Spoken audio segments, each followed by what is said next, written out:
बताया रामराज जाना है ना, अभी इसलिए रामराज नहीं आ पा रहा है कि अभी सबकी शान समान नहीं है, अभी सभी की शान समान नहीं है। और जब तक समान नहीं होंगे तब तक रामराज आएगा ही नहीं। रामराज्य का अर्थ है सब नर करहीं परस पर प्रीति और चलहि स्वधर्म निरत श्रुति नीति। इसलिए सरस्वती जी आप आइए और मुझे वन जाना है, वन लीला करनी है, इसलिए उस लीला का विस्तार कैसे होगा इसके लिए सहयोग करें। सरस्वती जी ने कहा कि इसके लिए मेरी भी बुद्धि काम नहीं कर रही, मुझे क्या करना, जबकि बुद्धि की अधिष्ठात्री है। क्यों भाई, बुद्धि कौन देती है? बुद्धि प्रदान शारदा। बोलो, बुद्धि प्रदान करने वाली कौन है? शारदा मानी सरस्वती है। लेकिन सरस्वती जी कह रही है इसमें हमारी बुद्धि काम नहीं कर रही। भगवान ने कहा कि बुद्धि जब काम नहीं करती है और सरस्वती की बुद्धि काम न करे तो आश्चर्य है, लेकिन कोई बात नहीं, मैं प्रेरणा देता हूं। भगवान ने कहा मैं प्रेरणा देता हूं। मैंने एक को ननिहाल भेजा है, एक को ननिहाल से बुलाया है, ये मेरी ही योजना है। सरस्वती जी ने कहा किसको? कहा मैंने ननिहाल से, कश्मीर से मंथरा को बुलाया है अपनी लीला के लिए, और भरत को मैंने कश्मीर से अपनी लीला के लिए अयोध्या में मंथरा को बुलाया है, और अपनी लीला पूर्ण करने के लिए अयोध्या से कश्मीर भरत को भेजा है। क्यों भाई, इसी लीला में स्पष्टीकरण हो रहा है कि नहीं हो रहा है? किसको बुलाया है? बोलो भाई, अपनी लीला के लिए कश्मीर से, और अपनी लीला विस्तार के लिए कश्मीर भेजा किसे है? भरत को भेजा है। बस अंतर इतना है कि मेरी लीला विस्तार के लिए मैंने अपने पास असंत को बुलाया है और अपने से दूर संत को किया है। अपने से दूर मंत्रा क्या है? असंत है। करे विचार कुबुद्धि कुजाती। बोलो भाई, ये क्या है? असंत है। और भरत क्या है? जल्दी बोलो, संत है। भगवान ने कहा, सरस्वती जी ने कहा तो आप इसका मतलब है असंत को भी अपना सहयोगी मानते हो? भगवान ने कहा क्यों नहीं मानता हूं, राक्षस भी हमारे ही तो सहयोगी हैं, ये हमारे ही सहयोगी हैं। बोलो भाई, राक्षस, ये राक्षस जो हमारे से युद्ध करेंगे, हम उनसे युद्ध करेंगे, ये हमारा विपक्ष है। बोलो भाई, क्या है? विपक्ष है। तो सरस्वती जी ने कहा कि विपक्ष तो बहुत मजबूत है। भगवान राम ने कहा विपक्ष कमजोर होना ही नहीं चाहिए, मजबूत ही होना चाहिए। क्यों भाई, विपक्ष कभी कमजोर नहीं होना चाहिए। विपक्ष कैसा होना चाहिए? मजबूत होना चाहिए। क्यों? बिना सबल विरोधी दल का प्रजातंत्र खतरे में चला जाता है। बिना सबल विरोधी दल का प्रजातंत्र कहां जाता है? अच्छा एक बात बताओ, बिना ब्रेक का वाहन क्या करता है? एक्सीडेंट। बिना ब्रेक का वाहन कन्फर्म है, आज नहीं तो कल, कल नहीं तो परसों, नहीं बरसों में एक्सीडेंट करेगा ही करेगा। इसलिए बिना ब्रेक का वाहन नहीं होना चाहिए। और क्यों खतरा है? बिना सबल विरोधी दल का प्रजातंत्र नहीं होना चाहिए, क्योंकि खतरा है देश के लिए। और बुढ़ापे में शादी नहीं होना चाहिए, खतरा है। मैं बहुत साफ कह रहा हूं, बुरा लग जाए तो खूब लग जाए। क्यों भाई, अच्छी बात कहने में क्या दिक्कत है? बुढ़ापा आ जाए तो शादी नहीं करनी चाहिए। एक सज्जन मुझसे बोले, महाराज जी बुढ़ापे में शादी करना मेरी मजबूरी है। मैंने कहा मजबूरी बताओ पहले। पत्नी चली गई है, मर गई है, मैं बूढ़ा हो गया, बच्चे बाहर रहते हैं, रोटी कौन खिलाएगा मुझे? मैंने कहा बच्चे तुम्हारे कैसे हैं, अपने पास रखना चाहिए बच्चों को अगर दूर रहते हैं। क्यों भाई? अगर बाप बूढ़ा है, असमर्थ हो गया है, तो बच्चों का धर्म क्या कहता है? अपने पास बुला लो।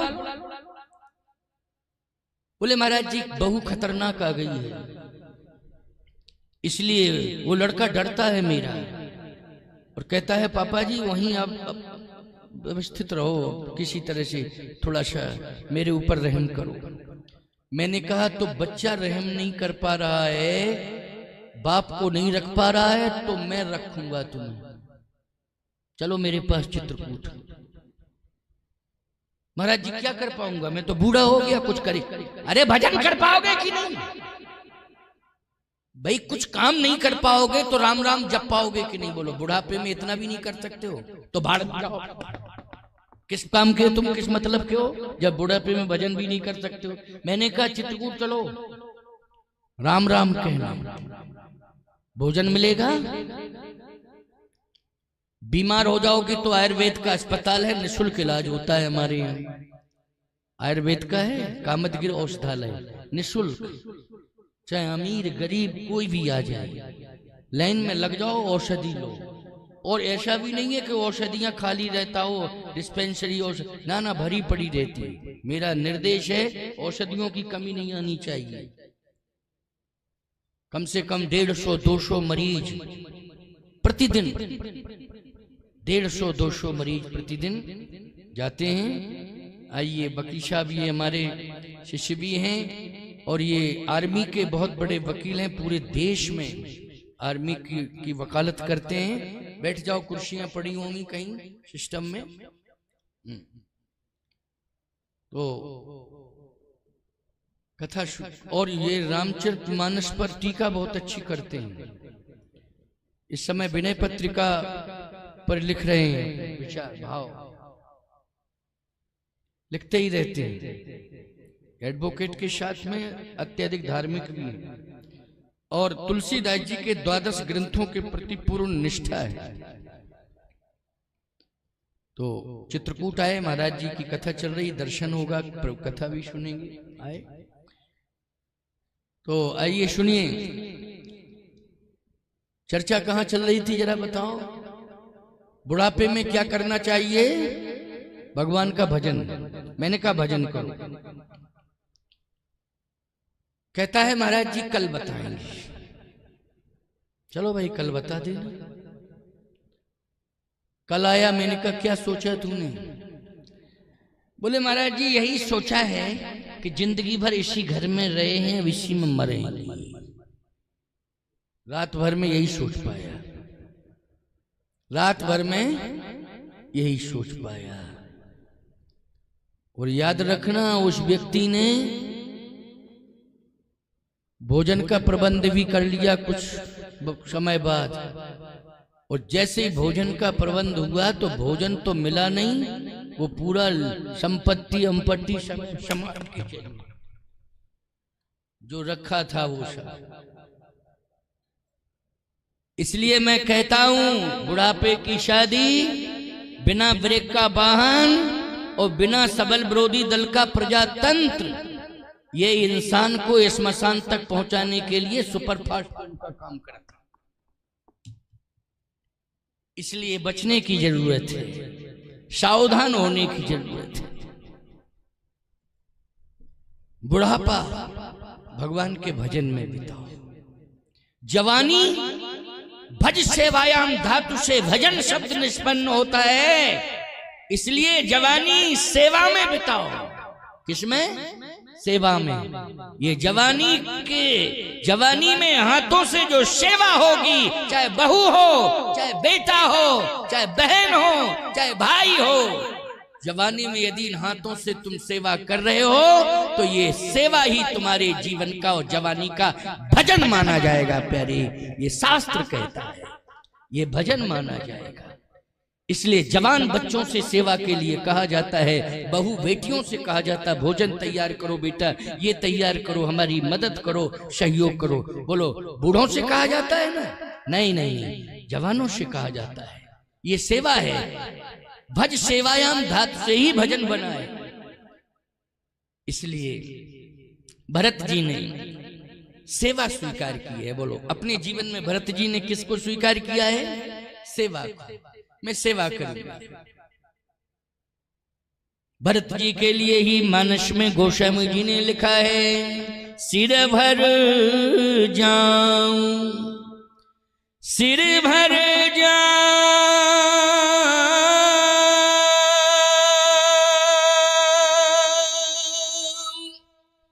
उचित अस मोरा,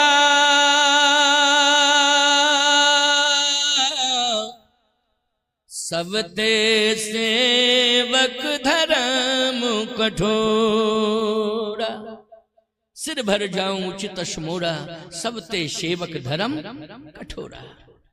भरत जी ने सेवा संत होते हुए भी, संत भी श्रेष्ठ संत, संतों में सुमेरु संत होते हुए भी उन्होंने किसे स्वीकार किया है? सेवा को। ये सेवा ही मेरा भजन है। भरत जी ने क्या कहा? सेवा ही मेरा भजन है। ये भरत जी कह रहे हैं। इसलिए सेवा करने वाले में गिलानी नहीं होना चाहिए कि हमको बहुत छोटा समझ रखा है इसलिए सेवा दे दी। गलत। सेवा करने वाला संत होता है। कौन होता है? संत होता है। यदि सच्चे मन से किसी ने सेवा कर ली है तो याद रखना वही इस कलिकाल का भरत होता है, वही भरत होता है, यदि सच्चे मन से सेवा कर ली। भरत जी कहते हैं कि मुझे आज्ञा मिली है इसलिए मैं ननिहाल आया, कश्मीर आया, और अपनी लीला के लिए कश्मीर से किसको बुलाया है? मंथरा को बुलाया है। अच्छा, एक बात और बता दें, तीनों माताओं में भगवान राम ने अपनी वन लीला का सहयोगी कैकेयी को माना है। इसलिए मंथरा को किसकी सेवा मिली है? जल्दी बोलो। तीनों माताओं किसकी सेवा मिली है? कैकेयी की मिली है। क्योंकि भगवान की वन लीला में तीनों माताओं में सहयोगी कौन सी मां है? कैकेयी है। इसलिए मंथरा जुड़ी किससे है? बोलो, कैकेयी से जुड़ी है। ये सिस्टम तैयार किसने किया है? जल्दी बोलो। ये सिस्टम प्रभु राम ने ही तैयार किया है। अपनी लीला के लिए पात्र चुने हैं भगवान ने, और जहां जो पात्र रहता था वहां से बुलाया है। जैसे आप रासलीला करें या रामलीला करें तो बहुत जगह दूर दूर से पात्र बुलाते हो, क्यों बुलाते हो? भाई ये पात्र कहाँ मिलेगा? अमुक जगह, वहीं से बुलाया जाए। अमुक जगह ये पात्र मिलेगा। यत्र तत्र सर्वत्र अलग अलग स्थानों से बुलाया जाता है। तो भगवान ने भी यही किया। और अपनी लीला के लिए अपने साथ स्वयं पात्र लेके आए हैं। भरत जी को, लक्ष्मण जी को और शत्रुघ्न जी को, ये अपनी लीला के लिए पात्र लाए हैं भगवान अपने साथ। तो प्यारे, आज मंथरा को कश्मीर से बुलाया है, भगवान ने बुलाया है। लोग कहते हैं कि कैकेयी अपने साथ लाई थी। अरे कैकेयी क्या साथ लाती? लूली लंगड़ी टूटी टाटी को लाती कैकेयी? क्यों भाई? कुबड़ी निकली है उसकी, इस तरह से लाती कैकेयी अपने साथ में? बोलो भाई। आजकल महारानियां भी दासियां रखती हैं तो खूबसूरत रखती हैं, सुंदर रखती हैं। बोलो क्यों भाई? कि टेढ़ी टाढ़ी रखती हैं इस तरह से विकलांगों को, दिव्यांगों को? क्यों भाई? कुबड़ी है कि नहीं? अच्छा एक बात बताओ, कैसी है? रामलीला में देखते हो ना उसको, मंथरा को, है सीधी चलती है कि झुक के चलती है? इसलिए कि कमर उसकी झुकी हुई है। तो महारानी है वो, और राजघराने में पैदा हुई है, एक से एक दासियां मिल जाती है। क्यों भाई? ये टूटी टाटी कुबड़ी को लाती? नहीं नहीं नहीं नहीं, कैकेयी नहीं लाई है। इसको किसने बुलाया है? जल्दी बोलो।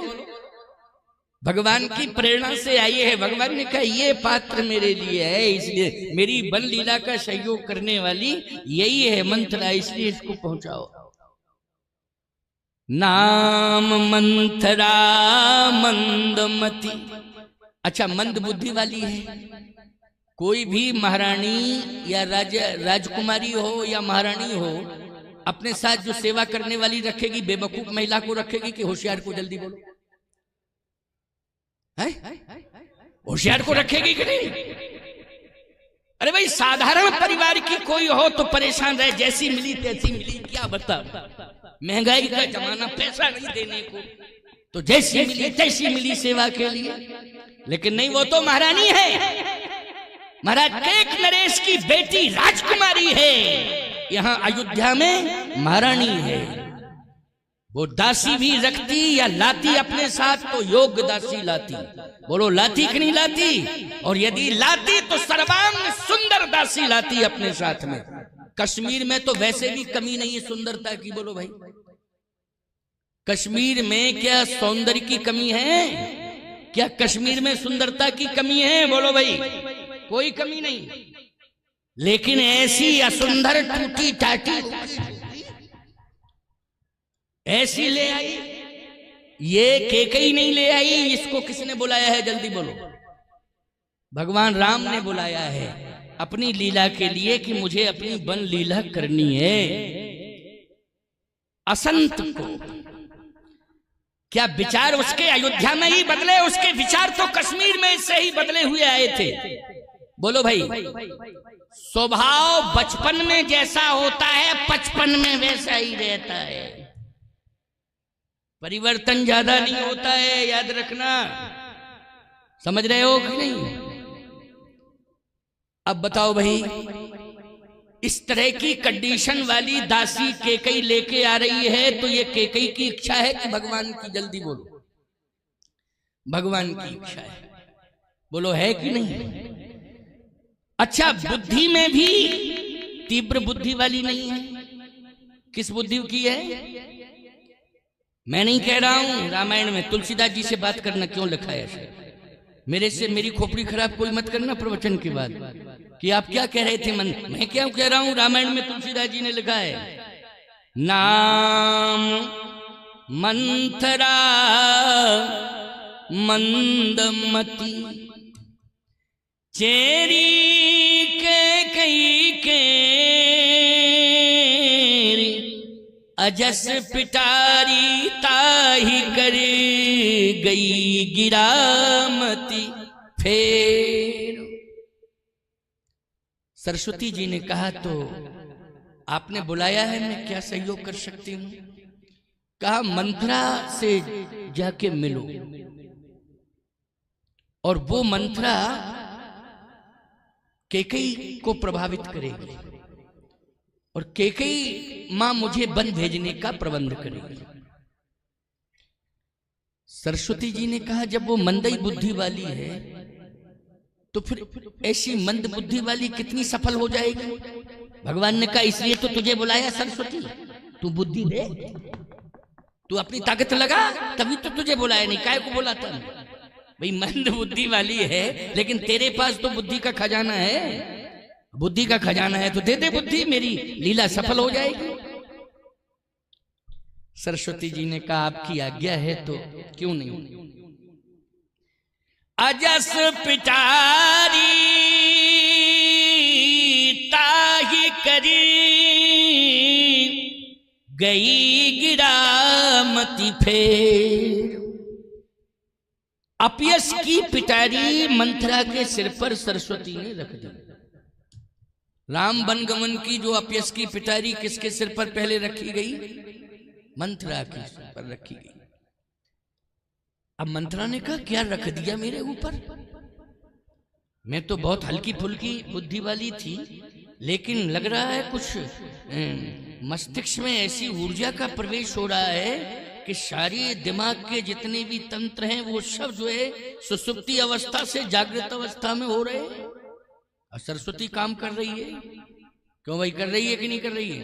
अच्छा, सरस्वती काम करे और सरस्वती जी में भी पूरी पूरी प्रेरणा भर रहे हैं भगवान, तो मूक हो बाचाल पंगु चढ़े गिरिवर गान, तो क्यों नहीं ऊर्जा आएगी?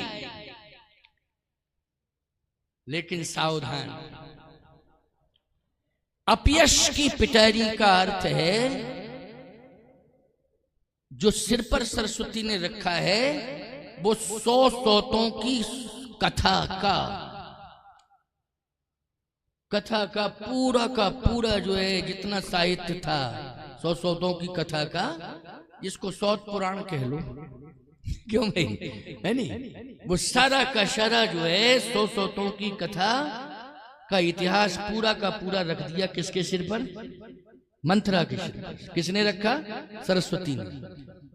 याद रखना, अभी 1-2 सौतों की कथा हम सुना पाएंगे, और तुम कहो महाराज आप साल भर में 100 सौतों की कथा सुना दो, तो हम मुश्किल से 2, 5, 10 छांट पाएंगे साल भर में। लेकिन 100 सौतों की कथा 100 मिनट में सुना गई। इतनी बड़ी बुद्धि क्षमता किसने दी है? बोलो भाई।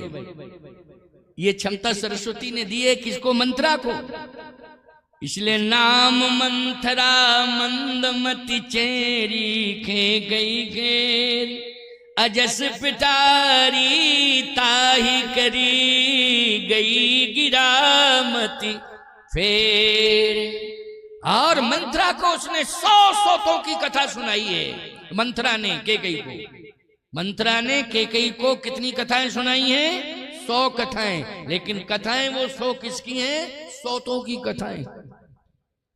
पहले थोड़ा सा प्रभाव डाला तो एकदम केकई नाराज हो गई, का तेरी जबान पकड़ के खींच लूंगी, हट, फालतू की बात करती है, निकल यहां से। क्या करे? मंथरा को दूर कर दिया। भगवान राम ने कहा क्यों सरस्वती, डोज पावर से नहीं दिया क्या? वो तो हट गई, प्रभावित नहीं हुई है कि कहीं थोड़ा सा प्रेशर बना। सरस्वती जी ने कहा जितना काम मेरा था उतना मैंने कर दिया, जितना पावर देना था उतना दे दिया, अधिक पावर तो आपके पास है, आप ही दो, आप ही दो। परिवर्तन जब भी होता है तब हृदय से होता है, तब परिवर्तन होता है।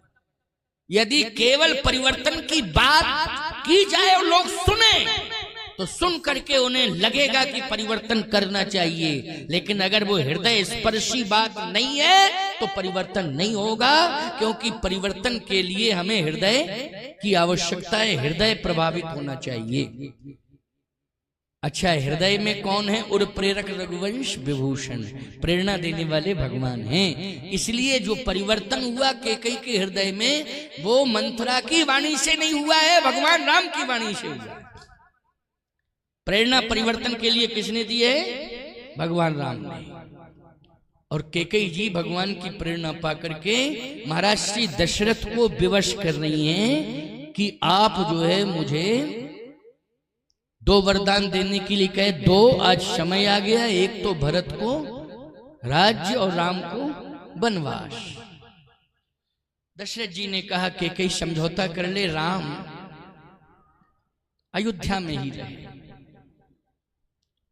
झोपड़ी में रहेगा।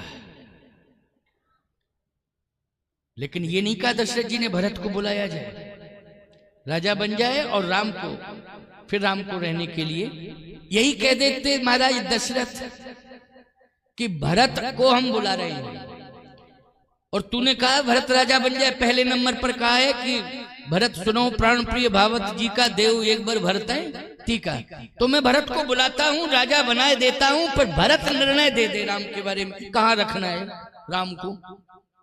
क्यों भाई, तो बात बन जाती कि नहीं। लेकिन नहीं नहीं नहीं, मति भ्रमित हो गई महाराज दशरथ की। उन्होंने कहा कि ठीक है केकई, अगर तुम राम को वन भेजने की बात कर रही है तो मैं प्राण त्यागूंगा, प्राण त्यागूंगा, मैं बचूंगा नहीं।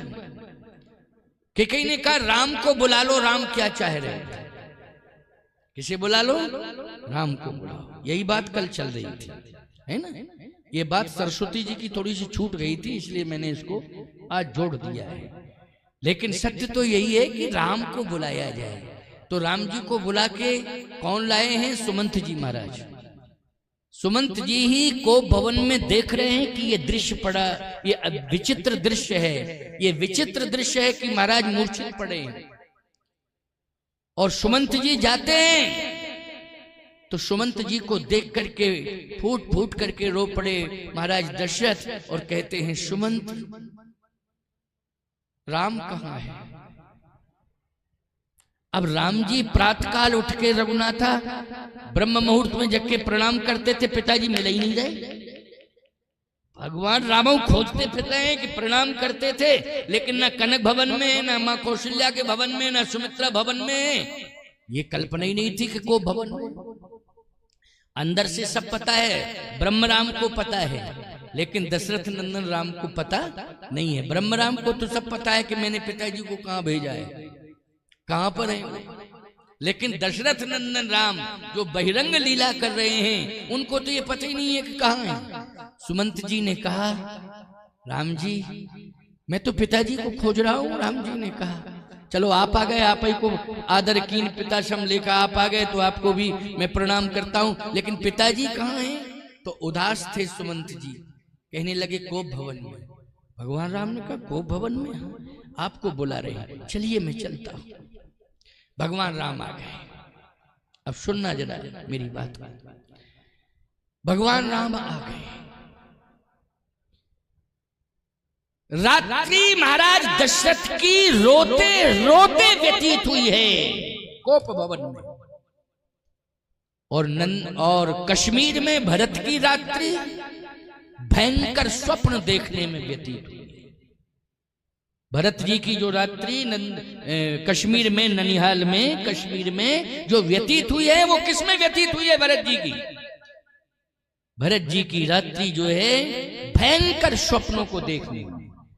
देखहीं रात भयानक सपना, ओ जाग करहीं कटुकोट कल्पना। ब्रह्म मुहूर्त में भरत जी जागे, उदास होकर के बैठ गए। ब्रह्म मुहूर्त में अयोध्या में राम भी उदास हैं, और ब्रह्म मुहूर्त में कश्मीर में भरत भी उदास हैं। ब्रह्म मुहूर्त में अयोध्या में सुमंत जी उदास हैं, ब्रह्म मुहूर्त में अयोध्या में दशरथ जी भी उदास हैं।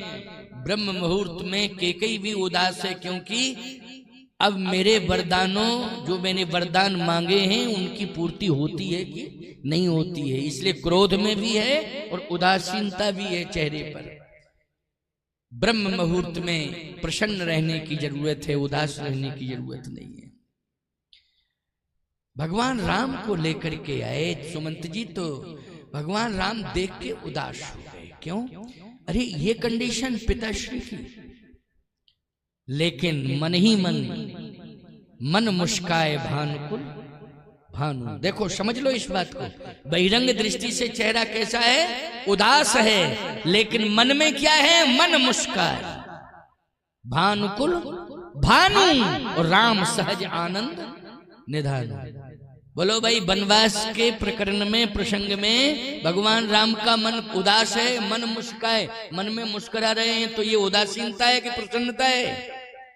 ये प्रसन्नता है मन में।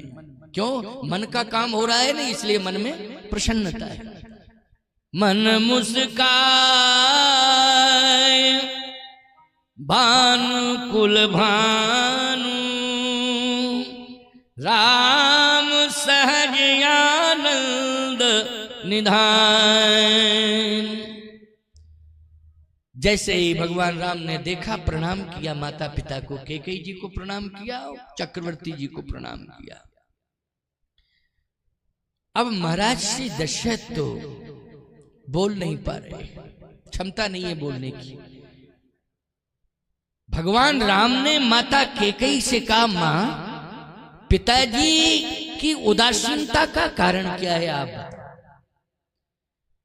मोहि कहू मात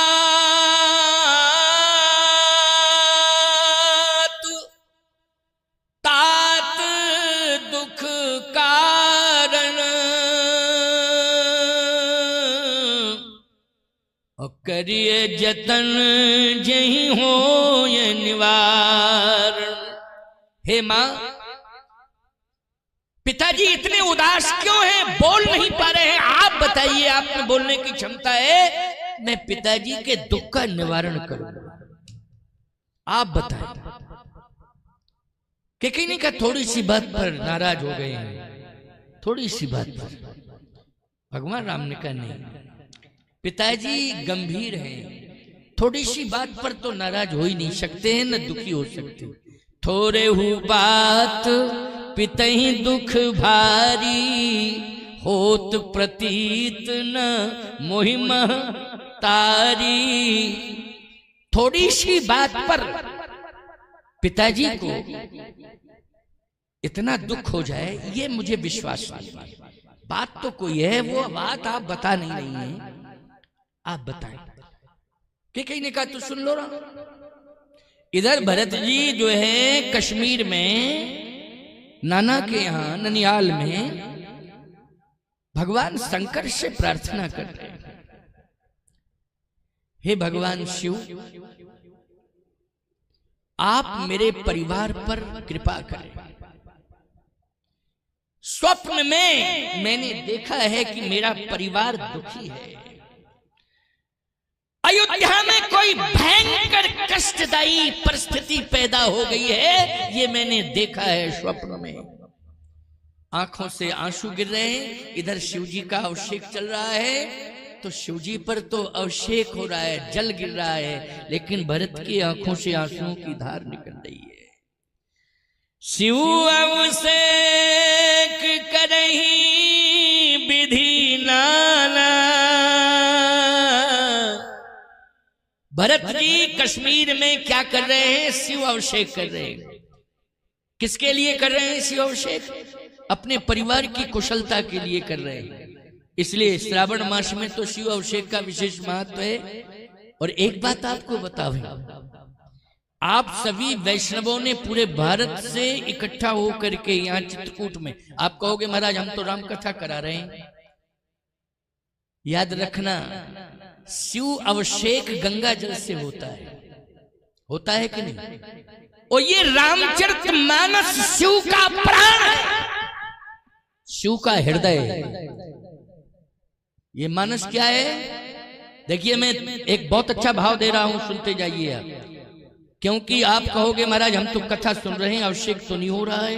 अभिषेक नहीं, महाअभिषेक हो रहा है श्रावण में आप सभी के द्वारा।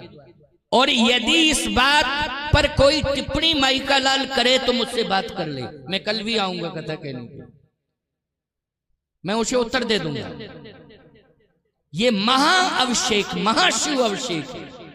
और जगह तो शिव अभिषेक हो रहे हैं, चाहे चित्रकूट में हो रहे हो, अयोध्या में या ग्रामों में या मंदिरों में, शिवालयों में शिव अभिषेक, लेकिन ये महाशिव अभिषेक हो रहा है कहां? आप सभी भारतवर्ष के सुधीय वैष्णव जनों के द्वारा शोभापुर मंडल के तत्वाधान में जो राम कथा हो रही है, श्रीधर धाम दास हनुमान में ये महारुद्राभिषेक है प्यारे, महाशिव अभिषेक है। वो कैसे है सुनिए। आप कहोगे महाराज गंगा जल तो है ही नहीं, गंगा जल है। राम भगति जहां सुरसरी धारा। बोलो ये राम भक्ति का वातावरण गंगा का ही स्वरूप है कि नहीं? ये जो कथा सुन रहे हैं आप, ये गंगा में स्नान कर रहे हैं। आप किसमें स्नान कर रहे हैं? गंगा के तट पर हैं, गंगा में स्नान कर रहे हैं। अच्छा स्नान कर रहे हैं तो अभिषेक, स्वयं हम स्नान कर रहे हैं तो अभिषेक नहीं, शिव जी को स्नान करावे तब अभिषेक है।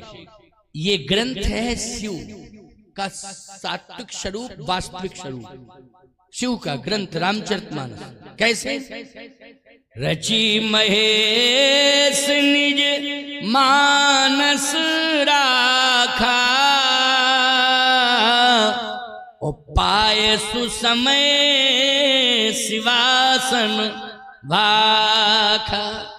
बोलो है कि नहीं? ये रामचरितमानस शिव जी के हृदय में है, तो ये शिव का ही स्वरूप है। शंभु